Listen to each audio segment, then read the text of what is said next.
afternoon.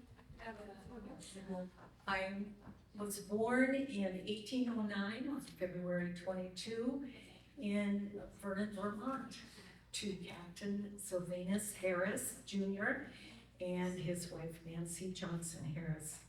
I was the third of 5 children, and I think maybe I was named after my dad's first wife, who died in 1802 after just 1.5 years of marriage.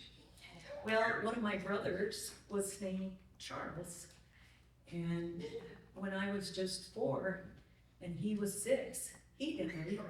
So a lot of deaths in my family and upbringing. When my youngest brother came along, they named him Charles also. Well, when I was just 15 years old, I married Rachel Oakes from New Hampshire. Seems pretty young, huh? Well, 10 months later, we had our first child, and she was named Rachel Delight Oakes. And the year after our daughter was born, I accepted Jesus as my personal Savior and was baptized and joined the Methodist Church. Well, in 1825, the Erie Canal was completed, and a lot of people were moving into that area of Utica and Rome, and we moved there too.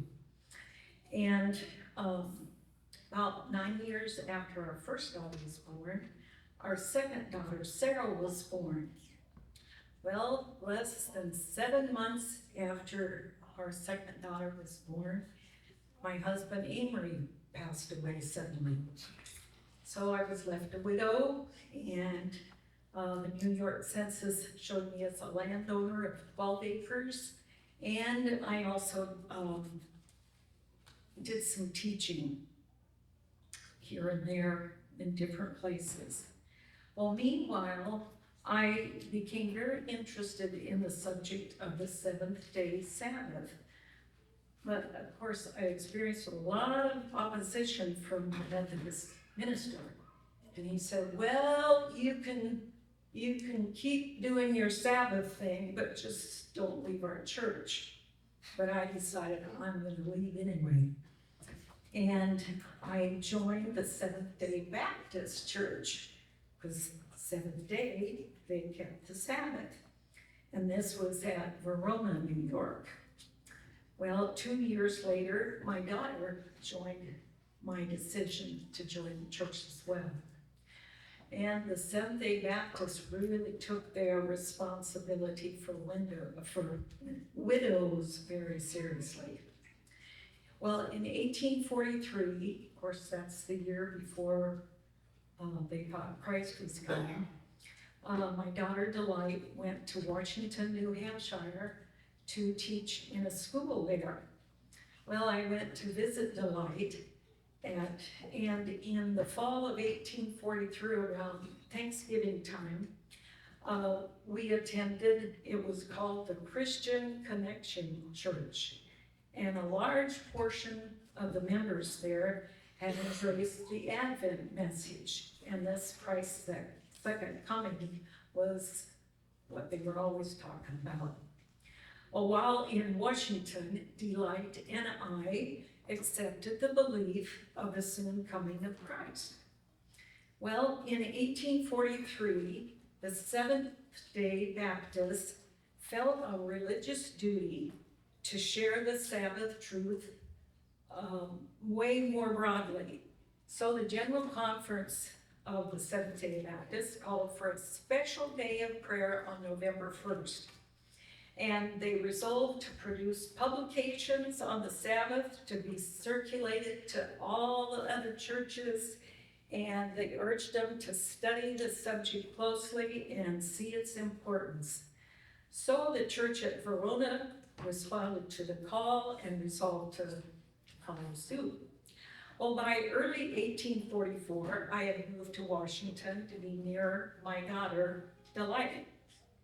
Well, inspired by the recent activity of the Seventh-day Adventist. I brought some of their publications along, and I endeavored for a while to share the Sabbath truth with the Advent believers in the Christian Connection Church.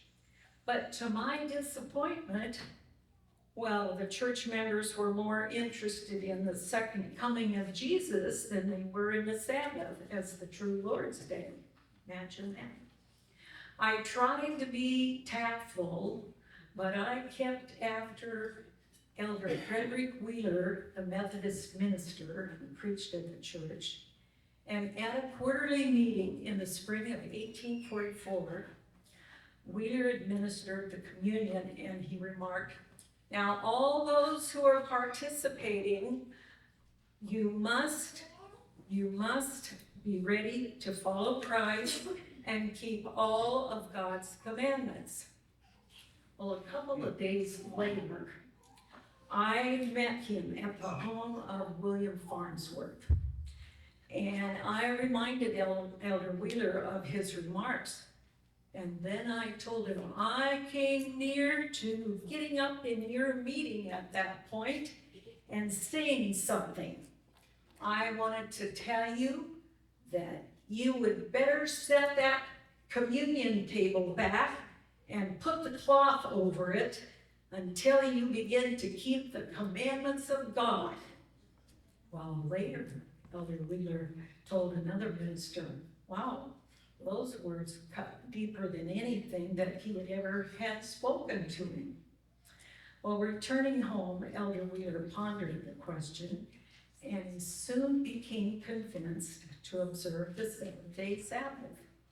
Well, so thus he became the first Sabbatarian Adventist minister. Well, for a while, in 1844, Elder Wheeler appeared to be the only fruit of my efforts to share the Sabbath message. Well, after the great disappointment of 1844, I presumed that they would rethink the matter and show some more interest and openness to the seventh day, and to their doctrines. But I was again disappointed and saddened over their lack of interest. Yet sometime in late 1844 or early 1845, my efforts to introduce the Sabbath to those Advent believers in the Washington, New Hampshire church eventually paid off. Through Elder Wheeler's efforts, another Millwright minister, the Free Will Baptist Thomas M. Preble, accepted the Sabbath in October 1844. And 6 months later, Preble sent to the editor of the Hope of Israel an exposition on the perpetuity of the Sabbath commandment, which was fully printed on February 28 in 1845. And he would reprint it in pamphlet form. Whoa, pamphlets, that's what attracted all the Millerites. And among them was Joseph Bates. He saw that pamphlet.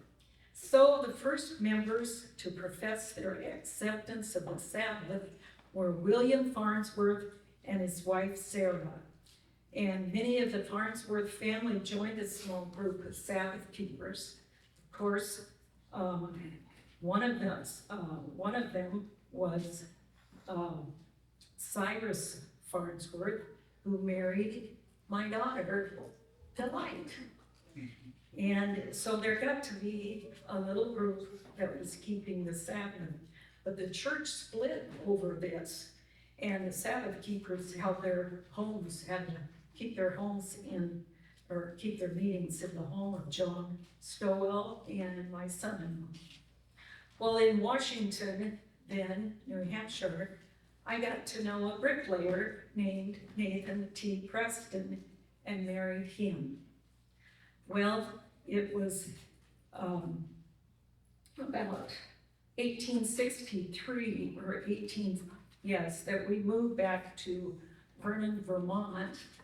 By that time, my daughter Delight had passed away at 33, and my second daughter, who'd been married, died at age 29. And then I was taking care of my parents who were in their 70s and 80s, so my health became quite frail. But anyway, I kind of was disappointed when some were talking about Ellen White. It was a Frederick Ball, or it was Mr. Ball who talked very negatively about the Whites. But the Whites came, Ellen White said a reading of the church testimonies to me, and it really gladdened my soul. And then Elder White did it was called the Christmas Revival, and it really shook the church up. It was like an awakening, and 16 young people came to know the Lord, and my heart rejoiced at the awakening in the church. And after that, I said, I'm ready to die, giving expressions such as, Jesus is good, and Jesus is my friend. Well, so she died when she was only 59 in 1868. So she was known to be the one who introduced the Seventh-day Sabbath to Frederick Wheeler, and also to a group of Millerites in Washington, New Hampshire, that became the first Sabbatarian Adventist congregation. So even humble efforts, and keep at it. She kept after Wheeler to look at this. Anyway, thank you. Thank you.